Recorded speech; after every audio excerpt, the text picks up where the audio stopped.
So when World War II was over and the Netherlands was liberated from German rule, many Dutch cheered and were happy the dark days of occupation were over.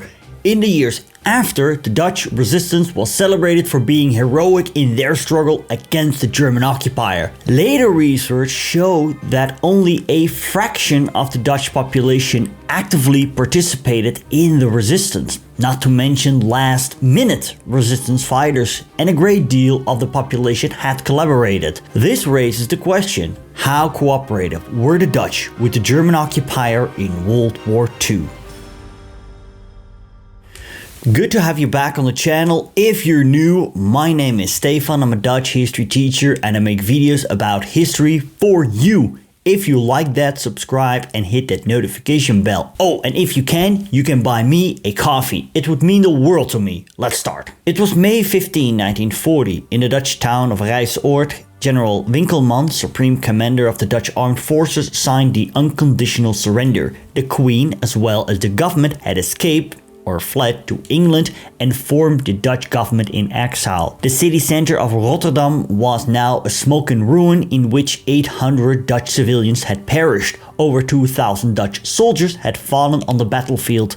Many of them were killed on the Gebbeberg where a battle was fought. The surrender document signed by Winkelman did not apply to the southwestern province of Zeeland because other Allied troops were still stationed there and they were given time to retreat. Shortly after, also Zeeland was taken, and with that, the German occupation of the Netherlands had begun. Now we must notice that the Dutch government was no more, as I pointed out. It had fled the country. This alone can be seen as an act of defiance. Others interpret it as an act of cowardice. We must also notice that the Dutch army did put up a fight. A doomed fight, yes, as the Allies barely provided any resistance as was hoped, and the French and British themselves were driven back from Belgium and France. The initial impression of the German occupier wasn't negative. The German soldiers seemed to be fine lads. Many were disappointed by the royal family, who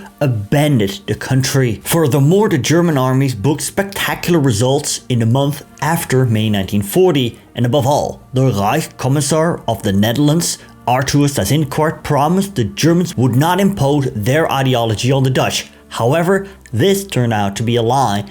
Just as the Scandinavians and the Flemish, the Dutch were seen as racially pure, and a process of Gleichschaltung, coordination, took place, and they established a system of totalitarian control and coordination over all aspects of Dutch society, from the economy and trade associations to the media, culture and education.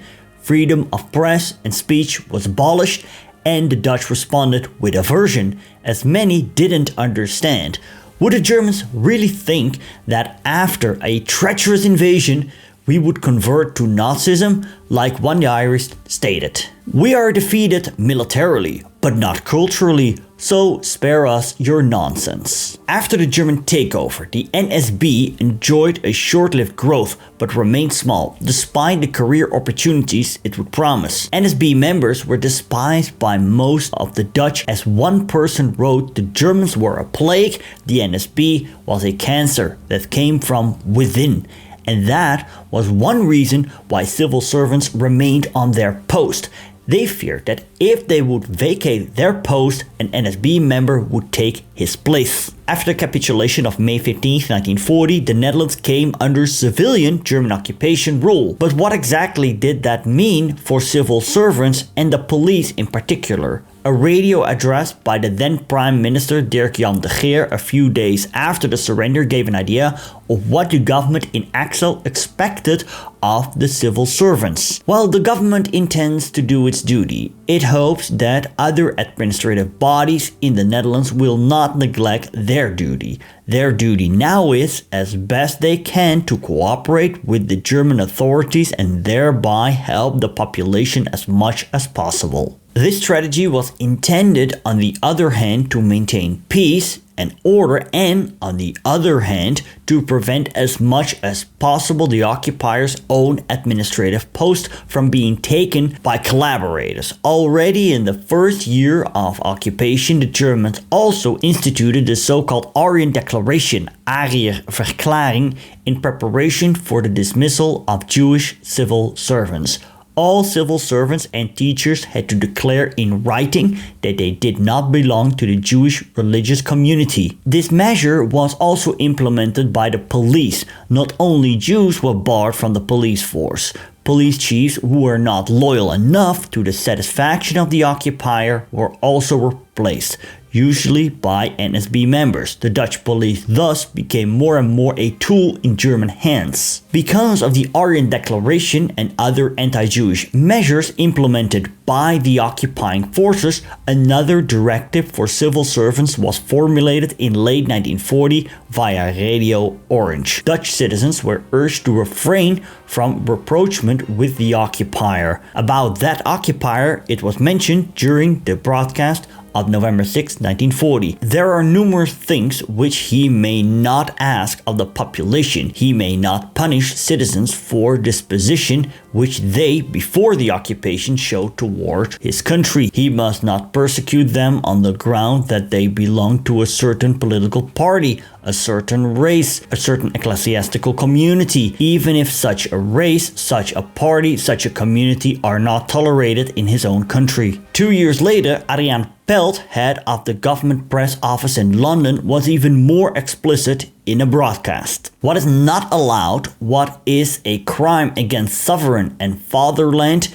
is for an official or a mayor, for fear of reprisals or with the excuse of preventing worse, to cooperate in the execution of measures which he, and we all know, are directly contrary to the interests of country and people. What these officials must not do is to cooperate in measures to promote the Nazification of schools, mistreatment of Jews, employment of workers in Germany, and so many other measures, about which there could be no doubt that they only serve the enemy and harm our cause. SS General Hans Rauter was designated as the German police chief in the Netherlands, the supreme boss.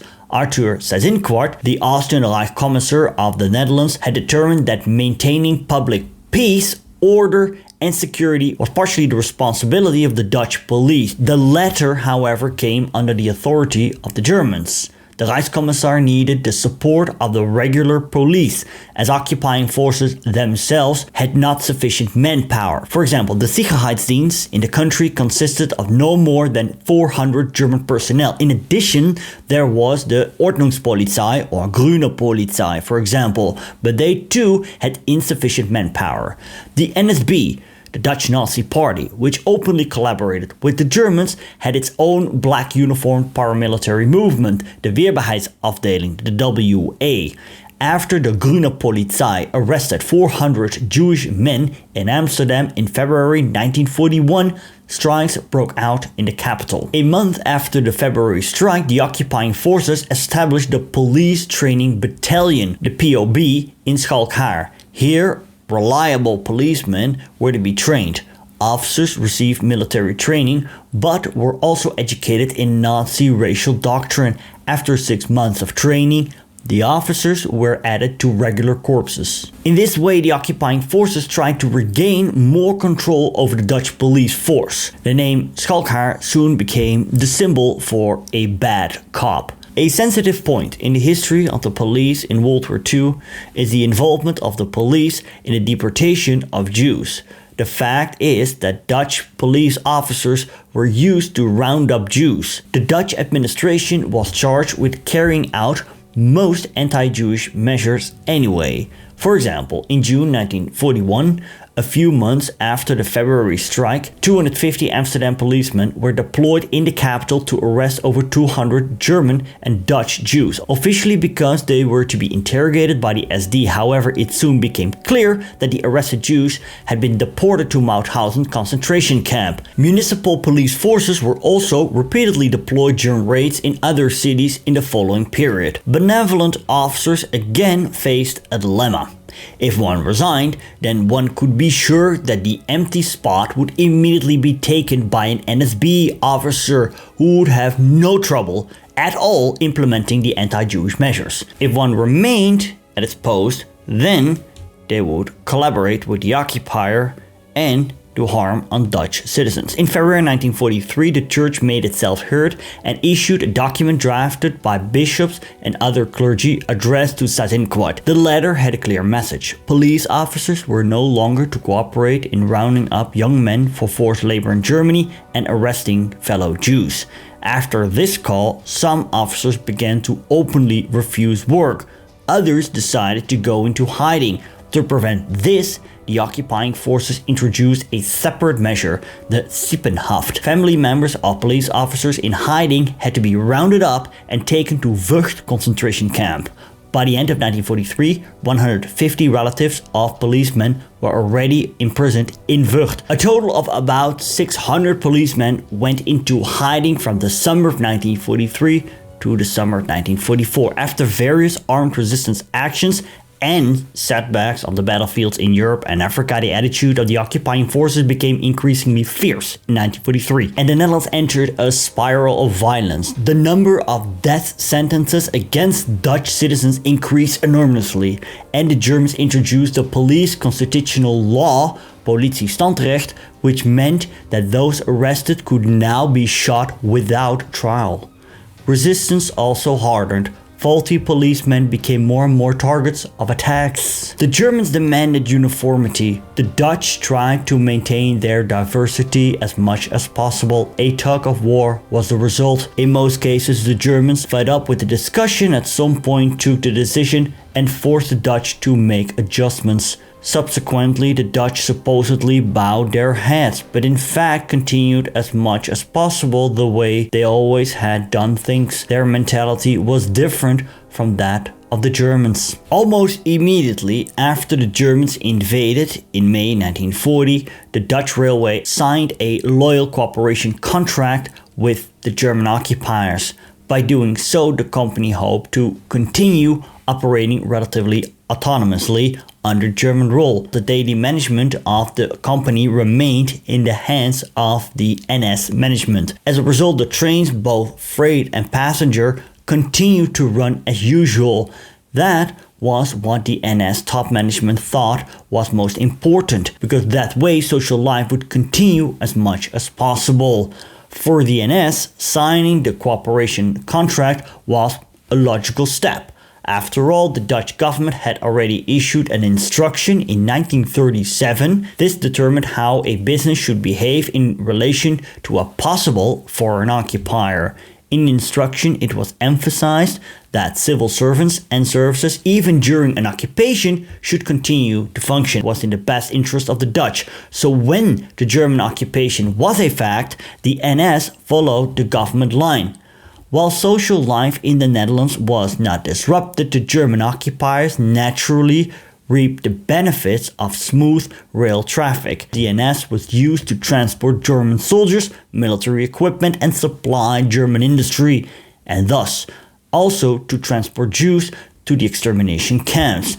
The fact that the NS was so helpful in transporting Jews, and much to the anger of many relatives, also earned about 2.5 million euros in converted earnings for this, naturally stirs many emotions, raised many questions, and creates a flood of criticism of the company. It was only after 1945 that the horrific realization of exactly what had taken place came. The systematic industrial destruction of Jews in purpose-built mass murder complexes, all that became clear for the Dutch after the war. In the fall of 2019, the NS chief Roger van Bokstel announced the Dutch Railways was going to pay money to victims of the persecutions. About 500 still living Jews, Roma and Sinti, who were transported by the Dutch Railway to the extermination camps in World War II, received financial compensation. The occupied Netherlands was obedient, not out of sympathy for the new rulers. Sympathy was absent among most of the Dutch,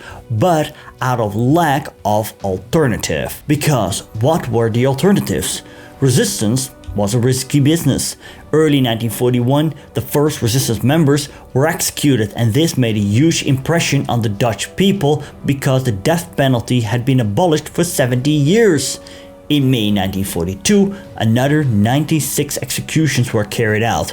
Resistance also brought the lives of innocents in danger because of the hostage-taking of the Germans. And for what? Many saw resistance as pointless, as one wrote. What are we to do with a nation of mere widows and opportunists after liberation? Historian Wieger ter Have calls this the protection hypothesis. By working together with the occupier, the country could be spared from worse effects. In hindsight, this didn't work out. But accommodation was the lesser of three evils. The average Dutchman saw the injustice and hated it, but didn't openly revolt. Yet many Dutch did take part in the resistance by taking people into hiding. Tens of thousands committed to full-time resistance, but hundreds of thousands took people into hiding. It seemed a feasible form of resistance that also seemed useful. Historian Chris van der Heijden captured Dutch-German relations during World War II perfectly in his book by stating, "And so one adapted. One because he felt compelled to, another out of fear, a third out of realism, a fourth out of duty. Although each had his own reasons, one adapted. In the civil service, in the press, in sports, in business, in the middle class." Learn about why exactly so many Dutch Jews were deported by clicking here. Learn about the German plans for the Netherlands here. Thanks for watching. History Hustler signing off.